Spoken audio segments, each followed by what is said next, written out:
The Mystery of BELICENA VILLCA. Fourth Book. Quest for Uncle Kurt. Chapter 25. Thus was, more or less, the story that the Gurkha told us. I think that von Grossen, like the spies of the expedition, warned more the operational Tweston than the life of XXV. According to his orders that were subscribed by the highest authorities of the Third Reich, but that I not ignored that they came from the great brains of the regime, amongst them was Konrad Tarstein, was an absolute priority to make contact with the expedition of Schaefer, achieve the incorporation of Kurt von Suberman. That's to say, if would have been by von Grossen, we should have abandoned Esker to his luck and focus ourselves to follow that traces of Schaefer. That was the best strategy to comply the orders. But, I was more worried for the life of XXV than for the blessed orders, and I would not move from there until he be released. Paradoxically, the key of the operation first key was me, and my voluntary collaboration to divert the operational Tweston from their hidden objectives. And my collaboration demanded now the previous liberation of XXV. Therefore, flaunting a great pragmatism, von Grossen accepted the facts without discuss and started to plan the rescue. The 5 Germans, the Aidloper monks, and the Gurkha monk and I, camped in a glen, far away from the main path, but situated at just 5 kilometers from the ashram Jaffran. There, von Grossen interrogated the Gurkha for hours about the details of the enemy area, elaborating at last a plan of operations in which we were all agree. Basically, the strategy would be the next. The rescue would be effectuated in middle of a surprise attack. According to the local traditions, the first that man worshipped in that place was the islet where later a temple consecrated to Riten Jeepa was erected. A popular legend assured that in remote ages, Jagannath, the king of the world, the Hokmandorji Chang, had left from Shambhala to perambulate the world under his aspect of crane. Tells the myth that, in the beach, which was connected to a Nile by a narrow passage of stones, was located a saint called Dusk. The Duskers constituted the family of Dusk, that is to say, the sons of the pain, who, pitied for the exhausted bird, approached to feed her with anything he had at hand. A sack with flowers of Kurkuma. Pleased, the Holy Lord decided to reward Dusk, making him father of a people worshippers of the King of the world, and giving, to all the initiates, who would emerge from his lineage, the custody of door of Shambhala, which started precisely in such sacred isle. Another version of the legend, undoubtedly older, affirmed that the divine crane had loved the Lama Dusk, and wanted to give him offspring before leaving. The problem was in that the crane was a male exemplar, with the same sex of the Lama, thereby was none possible fertilization. Then, the crane of Shambhala, which in this story was fed by the blood of the Lama, remembered that only the coition with a male snake is capable to achieve the miracle of the procreation between members of the same sex. Always, in the islet of the Labe Keying, the crane activated mentally her dorji of power, which was located in the throne of the King of the world, in Chang Shambhala, and transformed the Lama in a male snake. Then, they coupled with ardor, leaving the crane Riten Jeepa pregnant of the snake. After such homosexual act, before leaving, the divine crane put 2 saffron eggs, incubated later by the Lama Dusk, under the aspect of snake nega. Both eggs gave origin to a pair of hybrid cufflinks, 1/3 crane, 1/3 man, and 1/3 snake, who would be the great ancestors of the Duskers. Must not surprise then, that with such belief they reclaimed their kinship with the King of the world, and became in their most fanatic worshippers, demanding to whoever tries to outflank the door of Shambhala, the sorrowful offering of a human victim. Sweet gift for MWHOM displays the title of Father of the Human Pain, Lord of the Lords of Karma, and Supreme Master of the Kalachakra. Thenceforth, the Duskers, descendant population of the mythical Dusk, guarded zealously the region, and edified the temple to Riten Jeepa, on the White Isle, named thus, in memory to Changswatadvipa, the White Isle of the North, invisible to the human eyes, and seat of the door of Changshamabala, the mansion of the Bodhisattvas.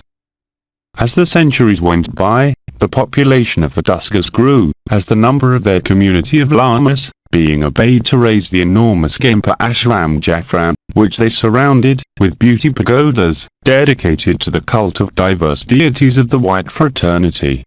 The isle with its temple, was located very near to the west shore of the lake. In front of it, was erected in firm ground, the monastery with its ring of pagodas, and a little behind, forming a white semicircle, that covered and protected at the same time the set of religious buildings, was the village of the Duskas. The Hongho, or Yellow River, has always constituted in that region, a triple frontier between the kingdoms of the Tibet, of Mongolia and China. For thousands of years, the invader armies, coming from such and such kingdom, passed before the Ashram Jafram, respecting frequently their status of religious community, but in some opportunities, trying to occupy the village, or subjecting it to the pillage. That reality forced the Duskas to fortify the area, constructing an elevated wall of stone in form of U, which went from shore to shore of the Lake Kiring. In the aperture of the U, in front of the open space in the lake between the extremes of the wall, was the white isle with the temple, and the prisoner that we wanted to release.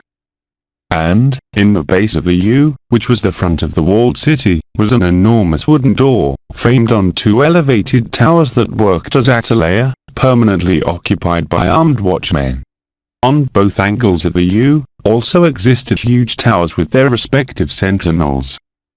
It is good to clarify that such measures of security had appeared by the force of the circumstances, that to say, by the necessity to protect the temples and the ashram before possible invaders, because the Duskas lacked absolutely, even for their ferocity for the ritual sacrifice of warrior vocation. They conformed, instead, a people of innate priests, whose members entered in early ages in the practice of the cult, and lived always ascetically, displaying a rigorism beyond mounts. They were not warriors only, but the war caused them essential horror, and they imagined it as a consequence of the human error, of the blindness of men, who didn't see, as them, the benignity of the creator gods of the universe. Their firearms were reduced to a scare hundred of fusils Martini Henry of the 19th century, and 6 pieces of fixed artillery, mounted on the towers of the wall, lacked absolutely of handguns. The cutlery instead was abundant and varied, and they used it with regular dexterity. To these deficiencies of material was added the low strategic vision of such unfortunates, who had quartered the totality of their garrison, some 100 personnel, in 2 barracks situated on both sides of the main gateway. Evidently, all the weight of its defense was more based on psychological factors than reals. It means that they trusted in the dissuasion of the walls, and the scarce loot that was behind them, to discourage the possible attackers. The same pieces of artillery represented more a dissuasive object before a real peril for the besiegers, because they would hardly work, and that only if the ideal conditions were given, as the existence of dry powder, ammunitions and wick, and that these elements be placed in the correct way. In sum, as the region was calm for the moment, and they had none motives to suspect any attack, the guard was reduced to its minimum expression. 1 man on each tower, it means 6 watchmen, 2 in the main door, and 1 behind each one of the other 4 lateral towers, that is, 6 guards more. Other 6 guards in the Temple of the White Isle, 2 outside, and 4 therein, and a personnel of 40 men, sleeping in each one of the barracks, but ready to go out at the minor alarm. That night, Kelly would make real the prayers of the Gurkha. Would not be the strikes of Shiva's trident, neither the fire of the ray of Indra, nor the certainty of the arrows of Arjuna, but the vengeance of Bangai would be instrumented by means of other similar powers. The strikes of the bullets of our fusils, the fire of the grenades, and the certainty of the arrows of the lepers. For the number of men that it reckoned, the formation that von Grossen commanded was barely a squadron. But for the combative moral, and the awareness of the own force, it had to qualify as phalanx, or legion. A legion, it'd be said, for its great movability for the blitzkrieg. First, we would attack divided. Von Grossen would lead the bulk of the squadron, while a gang guided by me would operate in the temple. In a second phase of the plan, the squadron would bifurcate in 2 squads, to be reunited then all, in a prefixed point, and execute the retreat. Only the German would go to the assault provided with fire weapons, a Luger handgun, and a machine pistol Smizer each one, a part of the other 2 obsolete Fusils Motor 1914, which will be seen later for what they were going to serve. In those days, the Smizer AF 9mm were secret weapons, and just to a body of elite as ours had been permitted to take them out from Germany. We had 50 loaders with 30 bullets each one, but I'd take just 2, remaining the rest for my comrades who should hold the bulk of the attack. Naturally, we all had the dagger of Knight SS, with the legend Blumdale engraved on the blade. The Kalika warriors, by their part, employed 3 classes of arms: bow and arrows, scimitar, and dagger. As I said before, those monks were experts in martial arts, and their ability for the archery had no rivals in the Tibet, where nobody doubted to attribute a magical power to the arrows, and was affirmed that, while they could reach the target as in day as in night, with the eyes opened or closed, etc. All carried 50 arrows, no more, no less, in a quiver, that they led suspend against the right leg. Each arrow corresponded to one of the skulls of the necklace of Kelly, and for this reason, it had engraved on its rod one of the letters of the sacred alphabet of the Aryans. The scimitar was a short sword, of some 80 centimeters, with blade of just one edge, hamstring, of convex form and tailstock, and widened in that extreme. The quion protected the hilt with 2 crossguards that imitated the nail of the eagle, and the handle, of black ivory, had a knot exquisitely chiseled, which represented the countenance of Kelly, as Mrtyu, the death. The scimitar, sheathed, hanged from a sword belt on the left side. And finally, in a little sheath logged by the girdle, was the dagger of flamed blade and ivory handle, with similar size of the medieval Panzerbrücke of its contemporaneous Mercy. The members of the caller circle, denominated in their tantra, Shiva, word that emerged from the contraction and agglutination of Ru and Duska, and that meant who destroys the pain. Shiva was thereby the enemy of the pain, or the enemy of dusk, and his disciples, by extension, would be the enemies of the Duskas. I clarify this, Nif, because I could not stop considering, in the balance of the own armament, the deep hate that the Kalikas experienced for the Duskas, as an important tactical element in their favor. The Kalikas considered the Duskas as little less than vampires, who lived from the human sorrow, and they were psychologically predisposed to act with the highest rigor against the family of Dusk. Shiva would approve and reward the courage demonstration of his Kshatriyas Kalikas. The sun went down behind the formidable mountain range Bayankera, and the night, impenetrable, due to the dim light of the waning moon, descended over the Lake Keeling. At the 0 hours, we left the horses well secured 1 kilometer, before the ashram Jaffran, and we started to advance on foot, charging the necessary material for the attack. This had been fixed for the 1 o'clock hour in which both groups had to be on their positions. The Gurkha, knower of the path towards the temple, one of the lepers, and I, would be in charge to rescue Esker, in the exact moment in which von Grossen, with the others, would begin the frontal attack. The surprise was the determinant factor of the success of our strategy, and for this reason, we were moving with extreme caution. At 1:15, and at some 300 meters from the watchtower, we entered in the lake. The 3 of us were initiates, and we knew how to release the heat of the Kundalini igneous energy, to avoid the freezing, but, without any doubt that in such aquatic environment of highlands, the Kalikas advanced me. The practices of the Hatha Yoga of the SS were concentrated mainly to resist with the naked body the low and dry temperatures of the Bavarian Alps. Therefore, I was still trembling with cold, when we arrived to the White Isle minutes later, without being heard by the Duskas. On the posterior part of the temple, the three invaders climbed up to the starry aperture whereby ingressed for days ago. The unfortunate Gangai was almost the 1 o'clock in the dawning. Since then, we should act with mathematical precision, because existed the possibility that the interior guards would try to kill Tueska at recovering from the surprise of the attack.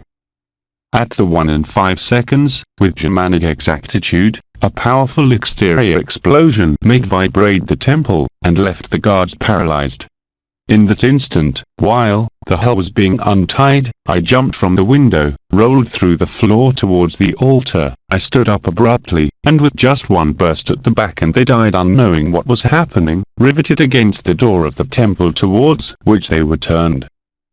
A fairer offering than Eskadfil was the one that received the horrible idol, behind which I had barricaded in prevention in that the door could be opened and other guards would have ingressed. The Kolikas, who arrived seconds later next to the altar, were occupied to cut the ligatures and remove the gag that impeded Eskad to talk, who was already free from the effect of the narcotics. "Kurt von Superman!" screamed astonished. "Is it you really, or am I dreaming?" It's me," I affirmed with impatience. "Prepare yourself, that we have to flee as soon as possible from here. I'll explain you everything later." The poor Eska could not remain standing up. They retained him for 7 days handcuffed in the altar, and they just fed him the indispensable as to maintain him alive till the day of his execution. The Lopa and I put each one a shoulder under his arms, and we retreated to the end of the temple, lifting him in the air. While the Gurkha was putting his ear to the door and, at not noticing any danger, he checked with a dagger that the guards were well dead. In reality, we could have left through the door of the temple, because the exterior guards ran towards the village at hearing the explosions. But then we didn't know it, and we not desire to risk ourselves to sustain an unequal combat. What we did, instead, was to leave the 4 of us through the window. First climbed the Lopa, then Aska, standing on my shoulders. He received help and passed to the exterior cornice. And, finally, Bangai and I went up. We surrounded the temple, and verified that the front was unguarded. We crossed then the passage that united the White Isle with the beach, and we hidden ourselves behind the little wall to observe, 50 meters ahead, what was happening in the monastery. In the next minutes we would meet with our comrades again.